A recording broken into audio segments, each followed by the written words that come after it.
I thought I should share with you this morning that I am a plagiarist. You know what a plagiarist is? Ellen White was accused of it. You know, the scripture says there's nothing new under the sun. But so everybody does it, but not everybody says anything about it. I use other people's material when I put a sermon together, and I don't always give them the credit. Not because I'm trying to hide something, just because I forget where I heard it or where I read it. You have that problem when you get older? I told Abe at work the other day, hey, I heard Jake was quitting. He said, yeah, I know. I'm the one that told you. And sometimes that's just the way it works. I told him, I said, well, I knew I heard it somewhere. So this morning I want to let you know that I have a statement from Winfield about prejudice, a story I borrowed from Max Lucado, and I can't remember if he said he borrowed it or not, a poem from C.R. Hembree, and a poem from an unknown author. Now we can begin. How many of you like watching people? I love it. Sheila sometimes she'll say, you want to go to the mall? And I think, yeah, all right. So she goes in the store and I sit outside and just watch. I wonder about their lives and what they're doing, what they're here to pick up. And when it's nice outside, we actually go to the canal up in Indianapolis and we walk and then we sit a while and then we walk and then we sit a while. And I just enjoy watching people. And did you know that they say that you form an opinion about someone within the first 10 seconds of laying eyes on that person? How can you possibly know anything in 10 seconds? But I thought about that, and I thought, you know, I think they're right, and it's dangerous.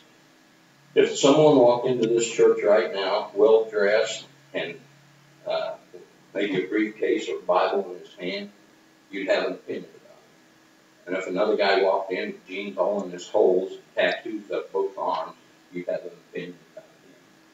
And so sometimes it's dangerous to get an opinion right off the bat. I have a story I want to share with you. No, actually, it's a poem, and this one is from Hembree. I dreamed death came the other night, and heaven's gates swung wide. With kindly grace an angel ushered me inside, and there to my astonishment stood folks I'd known on earth. Some I'd judged and labeled, unfit or of little worth. Ignorant words rose to my lips, but never were set free, for every face showed stunned surprise, no one expected me. How many of you know the name Jeffrey Dahmer? Oh yeah, how could you not? You know what bothers me about Jeffrey Dahmer? What bothers me most is not his acts, though they were disgusting. Dahmer was convicted of 17 murders. 11 bodies were found in his apartment. He dismembered his victims, and he actually ate body parts.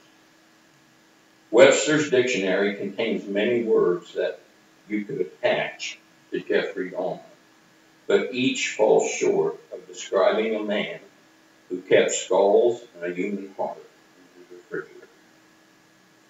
He redefined the boundaries for the word brutality. The Milwaukee Monster hung from the lowest rung of human conduct and then dropped a little over.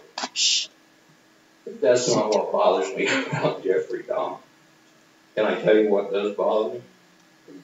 Not his trial, as disgusting as it was, with all pictures of him sitting there with a smug face, frozen, motionless, no sign of remorse, no hint of regret.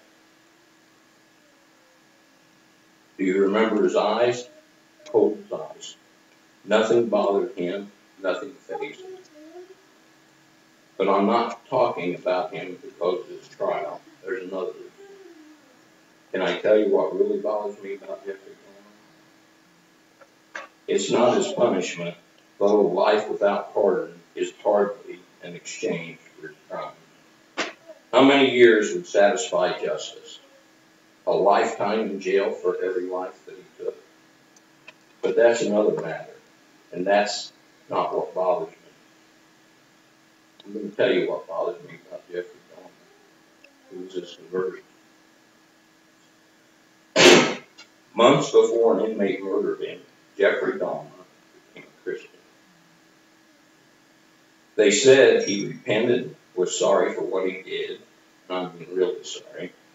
They said he put his faith in Christ, was baptized, and started to attend church. Started life over. He began reading Christian books and attending the local chapel every week. Sins washed away, soul cleansed, past forgiven. That bothers me. It shouldn't, but it does. Grace for a cannibal. A pardon for Jeffrey Dahmer. Let me tell you a little something about what a pardon is.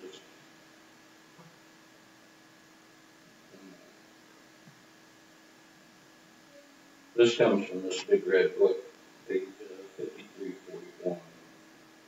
In 1829, George Wilson in Pennsylvania was sentenced to be hanged by a United States court for robbing the mail and for murder. President Andrew Jackson pardoned him, but this was refused, and Wilson insisted that it was not a pardon unless he accepted it. That was a point that law had never before raised, and the president called the Supreme Court to decide. Chief Justice John Marshall gave the following decision. A pardon is a paper the value of which depends upon its acceptance by the person implicated. It is hardly to be supported that one under sentence of death would refuse to accept a pardon. But if it is refused, it is not a pardon. George Wilson must be hanged, and he was hanged.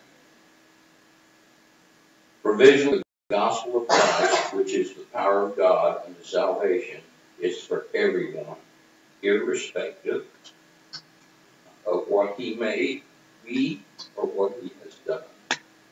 Potentially, it is only to everyone that believes. They say Dahmer believed. But maybe you have some reservations, same as I do. If not about Dahmer, perhaps about somebody else. Ever wrestled with the deathbed conversion of a rapist or a child molester? We've sentenced them already, maybe not in court, but in our hearts. We've put them behind bars and locked the door. They are forever imprisoned by our disgust, and then the impossible happens. They repent. Our response, we point our finger and say, God's not going to let you off that easy, not after what you did. God's grace is not for, or is for, average sinners like us, not sickos like you read about in the paper. But is that true? No. Whether we like it or not, God's love and grace is for everyone. The Dahmers, the Hintons, the Bakeleys, the Ewers, the Cherries, the Chadleys, Van Cleves, it's for everybody. Dixon. Everyone who accepts Jesus Christ can have the same grace and forgiveness. John read to us from Romans chapter 2. If you have your Bible, you would turn there. In Romans 2, Paul deals with a group considered judgmental moralists, those who pass judgment on somebody else. For some people, Matthew 7 is their favorite verse, where it talks about not passing judgment. We've all done it. I'm sure we have. And I still do it. I mean, I can't even take a walk without looking at somebody and wondering what their background was or what they're doing. I'm kind of guilty of it at work. You know, during the day shift, everybody's shirt's tucked in and they're all, the management's there. So it's a whole different story from the back shift. When management's there, you dress right, you do what you're supposed to do. you get out of line, you go to the office or HR and you get in trouble. Well, there's no HR on third shift. I suppose if you done something bad enough, they pull you over and drag you over there. But I go in half hour early every morning. I don't have to be there at 6:30, but I get there about 6. And man, the things you see on third shift, it's just like a whole new world. Look at our scripture for today in Romans 2, verse 1. Therefore you are inexcusable, O man, whoever you are who judge. For in whatever you judge another, you condemn yourself. For you who judge practice the same thing. Who is this person? Well, it could be any one of us. O man, whoever you are. It's anyone who dilutes God's mercy with his own prejudice. I found something on the word prejudice. This book is really coming in. I actually had it wrong.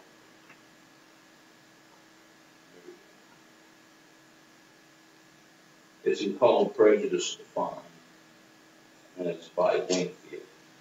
The word prejudice originally was neutral. It meant judgment formed beforehand, which might be favorable or unfavorable. Yet so predominantly do men form harsh judgments before knowledge that prejudice came to mean injurious. So it used to be neutral, but now when you say somebody's prejudiced, it's always a bad thing. Who are those who dilute God's grace? It's the prodigal son's older brother who wouldn't attend the party. It's the 10-hour worker upset because the 1-hour worker got the same wage. It's any fault-finding brother obsessed with someone else's sin and oblivious to his own. If you think you can judge others, Paul has a stern reminder for you. It's not your job to hold the gavel. In Romans 2 and verse 2 it says, but we know that the judgment of God is according to truth against those who practice such things. The key word here is judgment. It's one thing to have an opinion. We all have opinions. It's quite another to pass judgment. It's one thing to have a conviction. Sometimes it's good to have a conviction. It's another to convict a person unaware of what you know about it. It's one thing to be bothered by the acts of Jeffrey Dahmer. It's another entirely to claim that I am superior or that he is beyond the grace of God. It's our job to hate sin. It's God's job to deal with the sin. Why do we pass judgment on others in and out of church? I think judging others is the quick and easy way to feel good about ourselves. Standing next to all the Dillingers and Hitlers and Dahmers of the world, we boast, look, God, compared to them, I'm not too bad. But that's the problem. God doesn't compare us to them. They aren't the standard. Christ is. Amen. In Romans chapter 3 and verse 12, it says, they have all turned aside. They have together become unprofitable. There is none who does good. No, not one. That's why God is the only one who can judge. He's the only one who's never made a mistake. Suppose God simplified the matter and reduced the Bible to one command. Thou must jump so high in the air that you touch the moon. I know what you're thinking. He says, don't worry about loving your neighbor or praying for your brother or any of that stuff. Just jump up and touch the moon and you'll be saved. You'd never make it with it. There may be a few who can jump 3 or 4 feet and even fewer who might jump 5 or 6 feet. But compared to the distance that they have to go, no one really gets very far. Though you may jump 6 inches higher than I do, it's hardly a reason to boast. God hasn't called us to touch the moon. but sometimes it seems that he might as well have. In Matthew 5:48, he says, "You must be perfect, just as your Father in heaven is perfect." None of us can meet that standard. As a result, none of us deserve to put the robe on and stand behind the bench and judge others. Why? Because we're not good enough. Dahmer may jump 6 inches, and you may jump 6 feet, but compared to the 230,000 miles that remain, it's almost comical. He who jumped 3 feet look at his fellow who jumped 1 inch and say, "What a lousy jump." Why do we engage in such accusations? I think it's a ploy. As long as I am thinking about your weakness, then I don't have to think about my own. As long as I'm looking at your puny jump, then I don't have to be honest about my own. Unlike the man who went to see the psychiatrist with a turtle on his head and a strip of bacon dangling from each ear, and he said, "I'm here to talk about my brother." Even kids use this strategy. If I can get Dad more angry at my brother than me, then I'm off the hook. So I accuse, I compare, rather than admit my own faults, I find faults in others. Such scams don't work with God. He's not going to be so easily distracted. He sees right through the smoke screen and holds you for what you have done. In Romans 2, verses 2 and 3, but it says, "But we know that the judgment of God is according to truth against those who practice such things. And do you think this, O man, you who judge those practicing such things are doing the same, that you will escape the judgment of God?" God is kind, but he's not soft. You want to pass judgment? God says, go ahead. Judgment will be passed on you. Not only are we unworthy, we're unqualified. We don't know enough about the person to judge him. We don't know enough about his past. We condemn a man for stumbling this morning, but we didn't see the blows he took yesterday. We judge a woman for the limp in her walk, but we can't see the tack in her shoe. Are some people too loud? Perhaps they fear being neglected again. Are they too timid? Perhaps they fear failing again. Are they too slow? Perhaps they fell the last time they heard. We don't know. Only one who has followed yesterday's steps can be their judge. Not only are we ignorant about yesterday, we're ignorant about tomorrow. If you have your Bibles with you, turn to Philippians chapter 1. Philippians chapter 1. Can we judge the book while chapters are still being written? Philippians 1, verse 6 says, "Being confident of this very thing, that he who has begun a good work in you will complete it until the day of Jesus Christ." People, like each of us, are still working on our relationships. We need to be careful. The Peter who denied Jesus at tonight's fire may proclaim him with fire at tomorrow's funeral. A stammering shepherd of this generation may be a mighty Moses in the next. Don't call Noah a fool. You may be asking him for a ride. In 1 Corinthians chapter 4, verse 5, this is where the title of the message came from.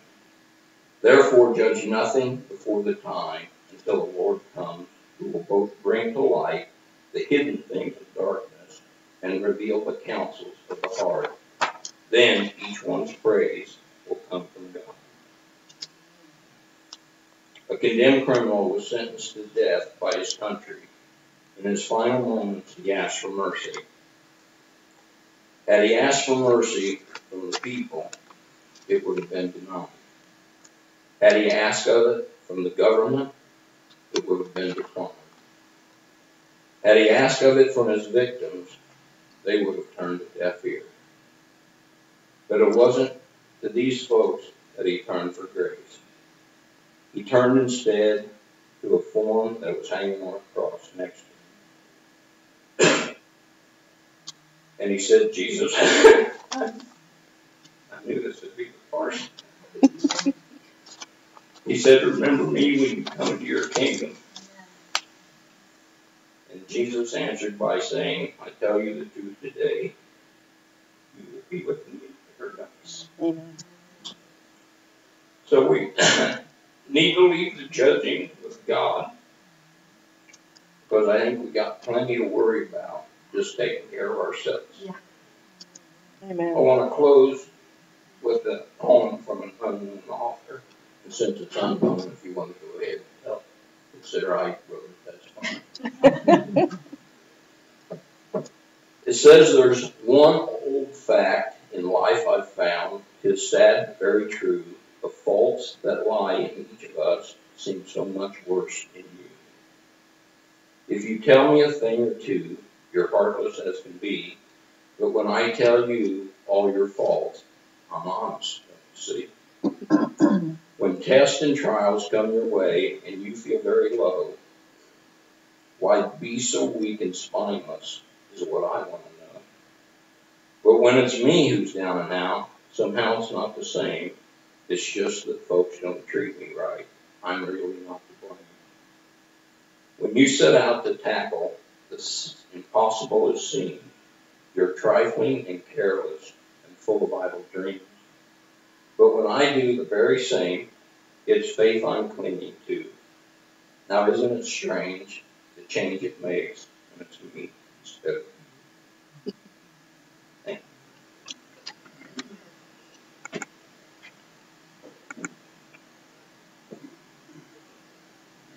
you. Please stand with me.